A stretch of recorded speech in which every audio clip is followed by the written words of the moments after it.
Belezinha, sejam muito bem-vindos e muito bem-vindas a mais esse vídeo do canal do Ciência e Brisa.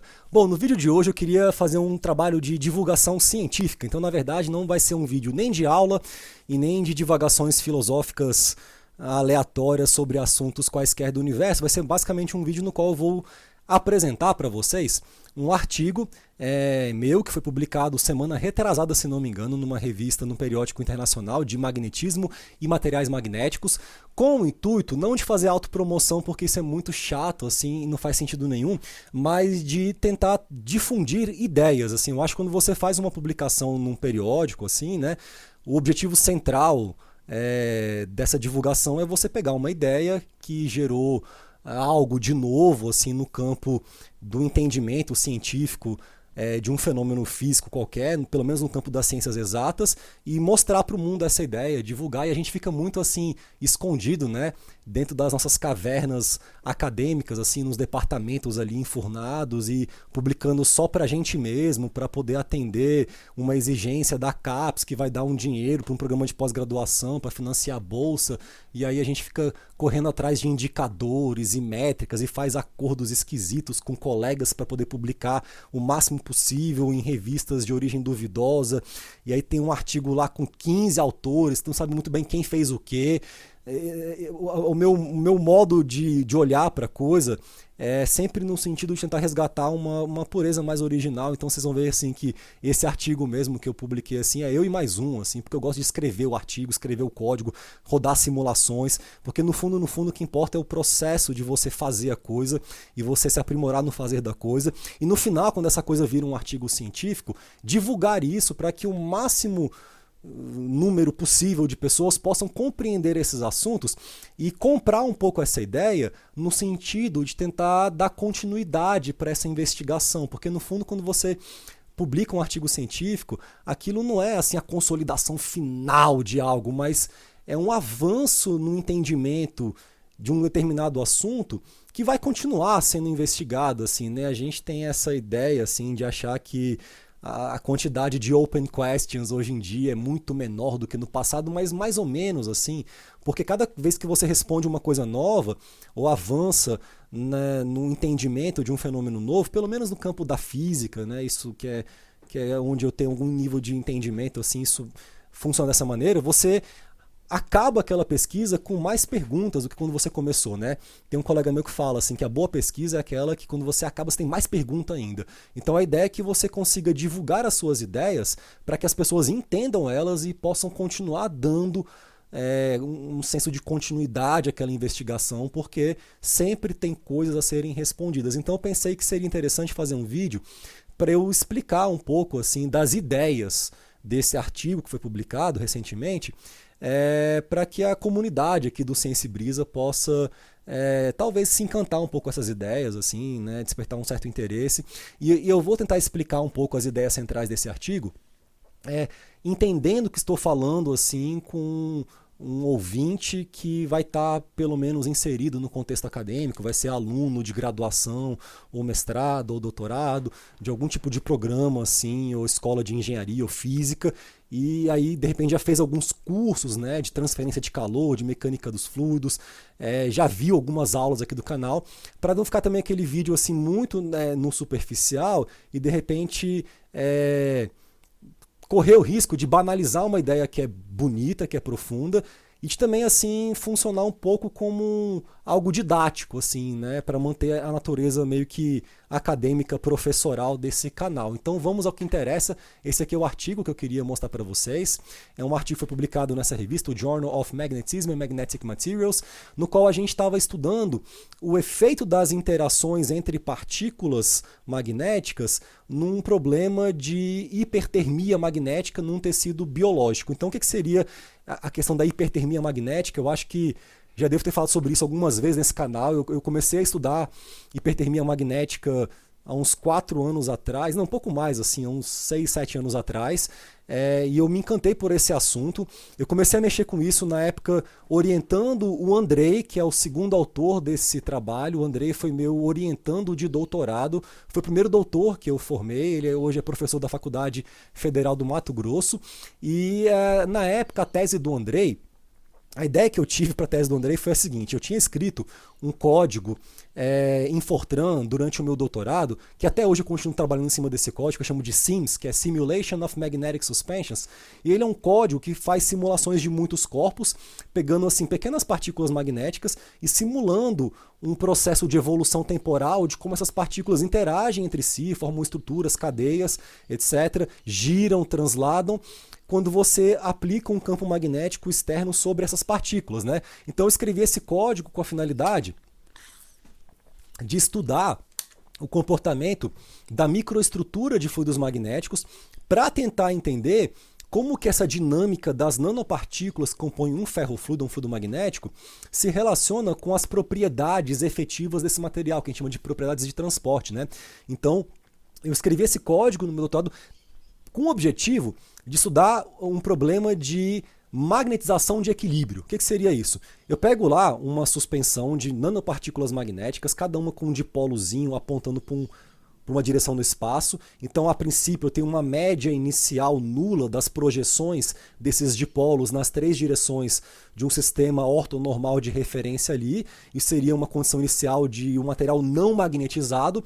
E aí eu aplico um campo magnético externo nesse material. Esse campo ele vai gerar torques que vão tentar girar as partículas na sua direção, e ao longo do tempo elas vão tentando se alinhar na direção do campo. Ao mesmo tempo elas são muito pequenininhas, estão imersas num líquido base, né, um fluido base que o tempo inteiro vai ter uma molécula do líquido base dando pancadas na superfície dessas nanopartículas, e elas vão ficar oscilando e girando e transladando nesse random walk, né, devido a esse movimento browniano da interação das moléculas do líquido com a superfície das partículas, e essa competição de um campo magnético determinístico que tenta girar as partículas na sua direção com esse Brownian motion vai gerar um estado ali em que eu vou ter uma média dessas projeções, das orientações desses dipolos em relação à direção do campo, muito mais significativa do que nas outras direções. Quando isso acontece, eu falo que o material se magnetizou. Ele teve um alinhamento interno da sua estrutura de dipolos internos numa direção preferencial clara, tá? E como ele vai de uma magnetização zero para um valor de equilíbrio, isso depende da intensidade do movimento browniano, isso depende da intensidade, da energia desse campo sobre as partículas, do tamanho das partículas, do material no qual elas foram fabricadas, né? Depende da viscosidade do líquido base. Então, existem uma série de parâmetros ali que vão entrar na modelagem de forças e torques atuantes nas partículas, e elas vão se alinhar lá. Tá. Então esse era o problema que eu investiguei no meu doutorado. E aí com o Andrei eu tive a ideia de tentar estudar esse sistema na ação de um campo magnético time dependent, né, transiente, dependente do tempo, porque existe um fenômeno físico chamado hipertermia magnética, no qual pequenas partículas, quando agitadas num campo de alta frequência, excitadas num campo de alta frequência, num campo magnético externo, tipo um H0 seno de ômega t, esse ômega de 200 kHz mais ou menos e tal, as partículas vão tentando acompanhar o campo, só que elas têm um tempo de resposta que não é instantâneo, então elas demoram um tempo para acompanhar o campo. Quando elas giram, o campo já mudou, então elas ficam meio que sempre defasadas tentando acompanhar o campo. Isso gera um fenômeno de esterese, né, que no final das contas acaba, por ser um fenômeno termodinamicamente irreversível, ele acaba funcionando como um mecanismo físico de dissipação da energia do campo magnético na forma de calor. Então você esquenta localmente, né, um material, impregnando esse cara com nanopartículas magnéticas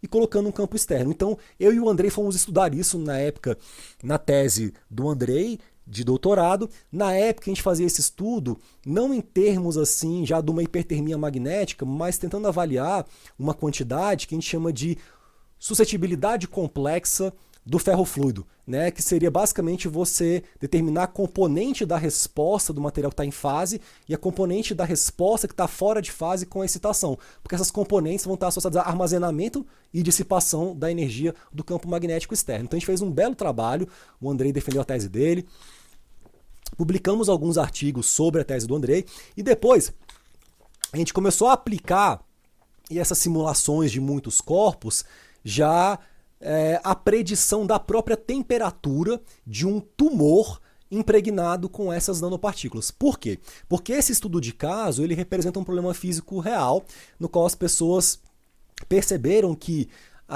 quando você tem um câncer, um tumor, a taxa de perfusão sanguínea do sangue ali no meio daquelas células tumorais, ela é menor do que essa taxa de perfusão nas células saudáveis. Então é como se o sangue tivesse mais dificuldade de circular, de fluir ali dentro do tumor para fazer não só esse carreamento de nutrientes, mas também uma regulação térmica, porque o sangue é o cara que organiza, estabiliza a sua temperatura interna corporal, né? Ele está ali a 37 graus, temperatura arterial, e ele vai passando, né, por meio de pequenos dutos entremeados nos tecidos biológicos para regular a temperatura desses tecidos. Então, sendo as células cancerígenas, como eu posso dizer assim, tendo as células cânceres o seu fornecimento de sangue comprometido, você teria uma péssima regulação térmica ali da temperatura do tumor. A galera percebeu que se você pegasse então um material, um ferro fluido, colocasse uma seringa, impregnasse esse cara num tumor e aplicasse esse campo magnético externo oscilatório, você esquentava o tumor mais do que o tecido saudável. E que as células cancerígenas, elas são menos resistentes a esse aquecimento do que células saudáveis. Então seria uma forma de você tentar matar um tumor, né? Isso começou a ser estudado nos anos 40, de maneira muito incipiente ainda. Tem um trabalho de 57 já, um pouco mais avançado, em que as pessoas, médicos conseguem colocar assim, micropartículas metálicas em linfonodos, em metástase ali, e esquentar localmente por meio de um campo magnético externo, matando alguns linfonodos. E até hoje se estuda esse problema. E essa ideia da hipertermia magnética, hoje em dia, em que estado que ela está? Ela está como técnica terapêutica auxiliar, então a pessoa continua tomando o remédio lá, a quimioterapia ou a radioterapia, dependendo do tipo de câncer, assim, mas paralelamente existe a possibilidade de você pegar um fluido magnético biocompatível, tacar nesse tumor, aplicar um campo magnético externo oscilatório, usando ali um osciloscópio, eletroímãs, etc.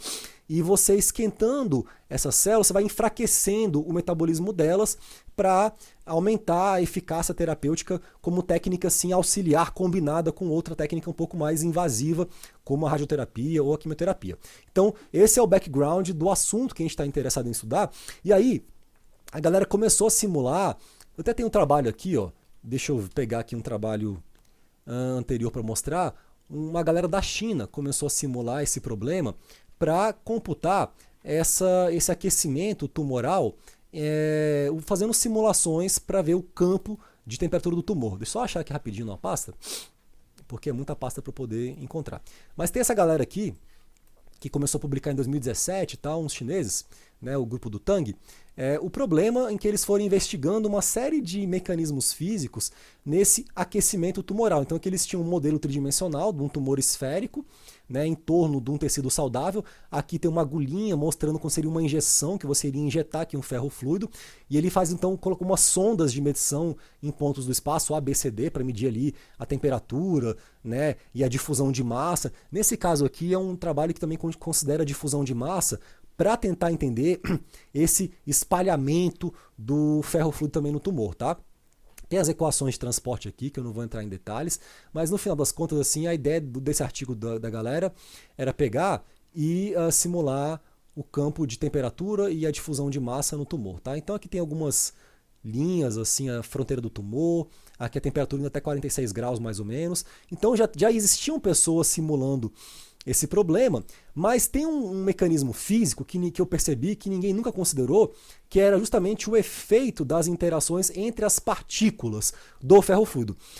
Como que eu percebi isso? No meio do equacionamento matemático desse trabalho dos chineses, eu notei que eles estavam usando um modelo para quantificar essa magnetização do ferro fluido, que é um modelo muito consolidado na literatura científica, que é o modelo de Langevin, que ele não considera o efeito das interações entre as partículas na contribuição a essas propriedades efetivas desses materiais quando excitados na ação de um campo tanto permanente quanto transiente, oscilatório. Então eu vi ali uma brecha para eu poder dar uma contribuição para investigar como que o efeito da interação entre as partículas ele poderia afetar essa distribuição de temperatura. E aí o que eu fiz? Eu decidi então pegar e fazer uma abordagem híbrida em que eu tenho uma simulação de muitos corpos, então eu peguei aquele meu código do meu doutorado que simula as partículas se movimentando, né? E aí lá eu consigo simular alguns ciclos de excitação dessas nanopartículas sob a ação de um campo transiente, oscilatório em alta frequência, e obter dessas simulações informações sobre como o sistema se magnetiza ao longo do tempo. Com essa informação eu consigo montar uma curva MH, que seria uma curva magnetização em função do campo aplicado, e eu tenho uma curva fechada, que seria a minha curva de esterese, e eu tenho teorias que me falam que a área aqui dentro da curva de esterese está associada a um termo que vai entrar na equação de um modelo contínuo para eu resolver o campo de temperatura do tumor. Então eu bolei uma abordagem em que eu não preciso necessariamente usar um modelo assintótico que negligencie efeitos de interação entre as partículas, mas usar as próprias simulações de muitos corpos, né? Então simular as nanopartículas, ver como é que elas oscilam ao longo do tempo, obter uma propriedade média equivalente a partir dessas simulações de muitos corpos por meio dessa área de esterese. Existe uma teoria muito bonita, matemática para isso, que está no artigo de 2002 do Rosenzweig, que ele publicou nessa mesma revista que eu publiquei, no JMMM, e eu consigo então obter, a partir dessa área de esterese, uma propriedade, uma informação que vai entrar lá no modelo contínuo da minha equação da energia para prever o campo de temperatura do tumor. Então aqui eu fiz um trabalho em que eu peguei um tumor de 10 milímetros de diâmetro, tudo simulação computacional, a gente escreveu todos os códigos do zero aqui, não usou nenhum código comercial, nenhum console, nem OpenFOAM, nada, nem código aberto. A gente escreveu todos os códigos em Fortran do zero. São dois códigos, o código de muitos corpos, que eu escrevi esse aí praticamente do zero mesmo, e um código já menor que eu comecei a escrever na pandemia para o modelo contínuo, em que um aluno meu de graduação, André Brandão, aluno inclusive de PIBIC, também me ajudou com algumas implementações, né? Aqui então eu tenho o tamanho do tumor, um tecido saudável de 20 por 20, e aqui então a gente tem as equações do modelo discreto das partículas, o torque magnético sobre a partícula. Eu não vou entrar aqui em detalhes do equacionamento matemático, ele é bastante denso, mas tem algo de familiar aqui, né? Equação 1 e 2, você vai ver que o movimento das partículas ele é regido pela segunda lei de Newton, né? Para translação e para rotação, só que ela está sendo expressa numa linguagem não dimensional, então a massa ela entra aqui num parâmetro físico adimensional, que é o número de Stokes, né? Que relaciona duas escalas de tempo, o tempo de relaxação do material em relação a um tempo viscoso, de difusão de quantidade de movimento. Eu tenho um Stokes também rotacional que estaria vinculado a esse momento de inércia das partículas, mas no fundo aqui é segunda lei de Newton, numa formulação adimensional. Os torques magnéticos eles são computados usando somatórias em estruturas complicadas, periódicas, que eu chamo de lattice, que tem a ver com uma tecnologia que a gente desenvolve para fazer computações convergentes de propriedades estatísticas em sistemas de muitos corpos. Não vou entrar em detalhes, porque isso aqui tem um monte de ideias de física da matéria condensada, e não é objetivo também assustar ninguém, mas é importante que a gente tenha essa clareza de que existe uma complexidade razoavelmente grande inerente à modelagem que a gente vai fazer aqui dos termos nessas equações. Existem questões numéricas difíceis que a gente tem que bolar técnicas, estratégias para garantir a convergência de algumas propriedades, mas a gente consegue assim validar isso muito bem. Eu tenho aqui toda a formulação matemática, que eu não vou entrar em detalhes, mas olha que interessante, aqui eu faço uma comparação também dessa minha propriedade efetiva da minha suspensão, que é o Qi duas linhas, que é a parte imaginária da suscetibilidade complexa do ferro fluido, que está vinculada à componente da resposta do material que está fora de fase com relação ao campo. Então esse Qi duas linhas é uma propriedade que ela é muito estudada quando você está lidando com sistemas de muitos corpos sendo excitados de maneira periódica, né, e sistemas que têm uma resposta não instantânea. E aí eu tenho aqui uma comparação das bolinhas pretas, do que seria o valor calculado dessa propriedade por meio das minhas simulações de muitos corpos, com algumas linhas contínuas que representam modelos assintóticos. Aqui esse modelo traço ponto, que é uma reta aqui embaixo na figura 3, é o modelo do Langevin, é esse modelo matemático que os chineses estão utilizando em todas as publicações deles desde 2017 e que não considera as interações dipolares entre as partículas. E aqui a linha pontilhada já é um modelo do Berkov, que que se não me engano, acho que é um físico russo ou alemão, acho que ele é russo e mora na Alemanha, não sei, mas ele publicou um trabalho em 2009 também com um modelo assintótico que já tem uma primeira correção do efeito das interações dipolares na predição dessa quantidade, dessa parte imaginária da resposta complexa do material, e aí eu comparo esses dois modelos, assim, traço ponto que não considera interação de polo, um modelo que já considera interação de polo, mas assim, que só vai até um φ, que é a fração volumétrica de partícula até 10% mais ou menos, porque é assintótico, e as simulações de muitos corpos. Vocês vejam que as simulações de muitos corpos, elas batem bem com esses modelos. O modelo assintótico de Langevin, o modelo da linha reta, ele é um modelo que espera-se que funcione bem apenas para regimes muito diluídos, e aí o interessante é que as aplicações que vêm sendo investigadas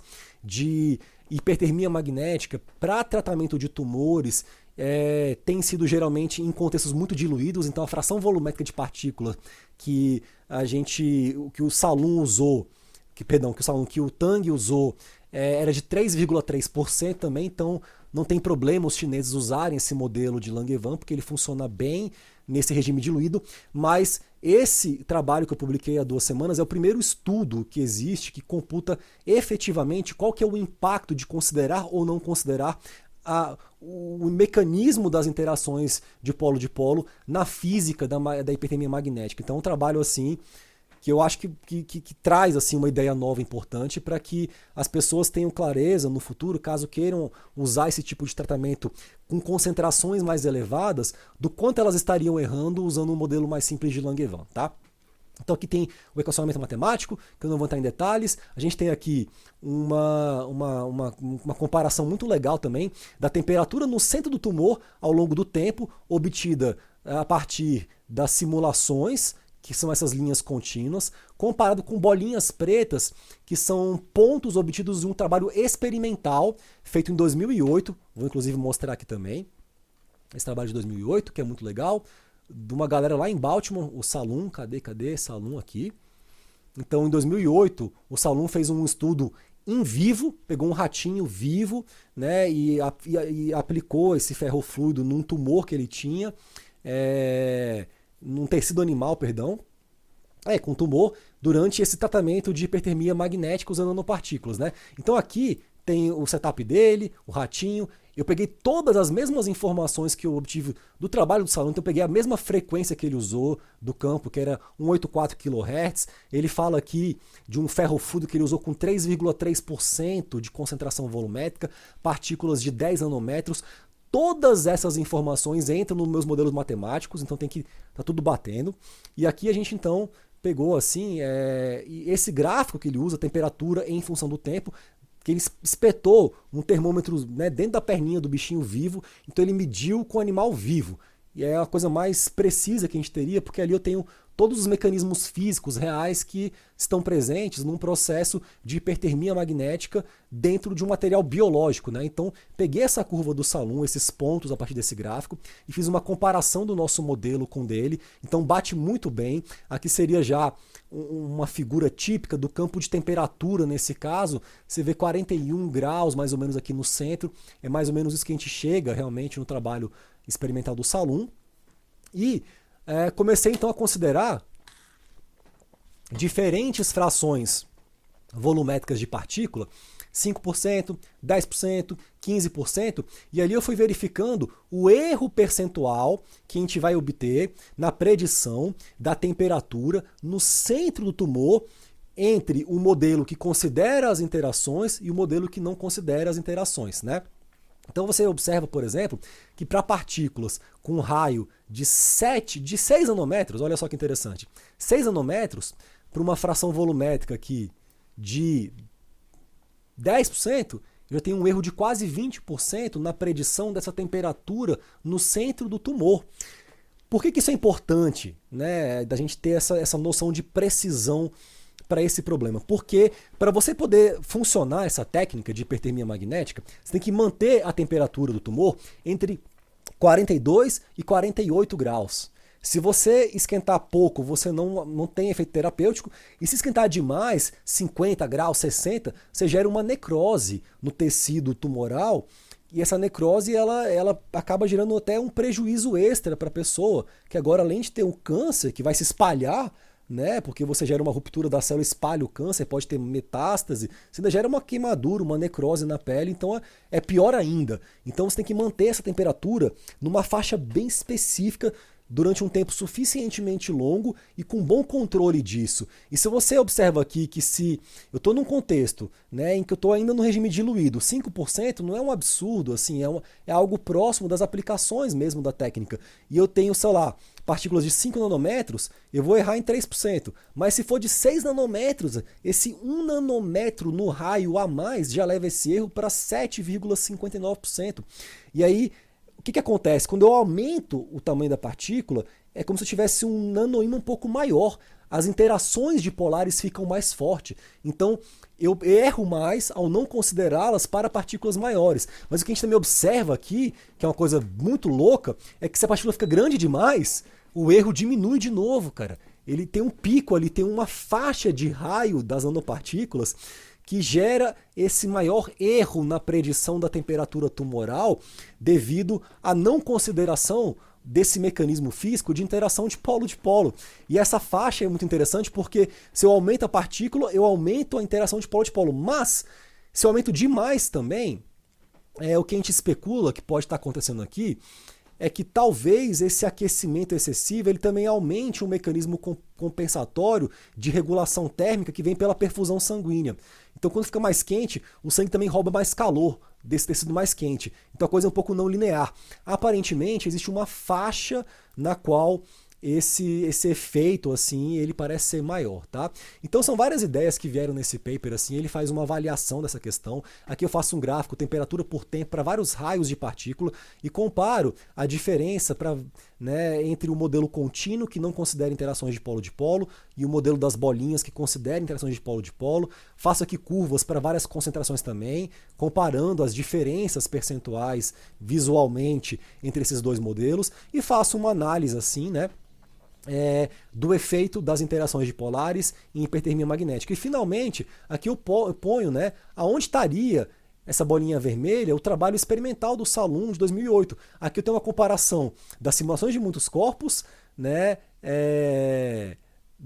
do modelo assintótico do Berkov, que considera interação de polo na primeira correção, e do modelo do Langevin. E a gente vê que para faixa de valores de fração volumétrica que tem sido estudada na literatura, meio que tanto faz. Tudo isso meio que converge bem. Mas a gente já percebe nesse estudo que existe uma sensibilidade muito grande com relação ao raio da nanopartícula e a fração volumétrica desse ferrofluido em termos do peso das interações de polo, já num contexto de aplicação de magneto-hipertermia. Então, galera, esse é o trabalho que eu queria mostrar para vocês. Depois me falem aqui nos comentários se vocês acham essa iniciativa legal de eu divulgar aqui, de repente, um artigo, né? Publiquei um artigo, então vou fazer um vídeo, gravar, divulgar, mostrar a ideia, porque isso tem um papel, assim, de despertar o interesse, né, dos alunos, de repente, no futuro, que vão querer fazer um PIBIC comigo, ou um mestrado comigo, ou um doutorado comigo, né?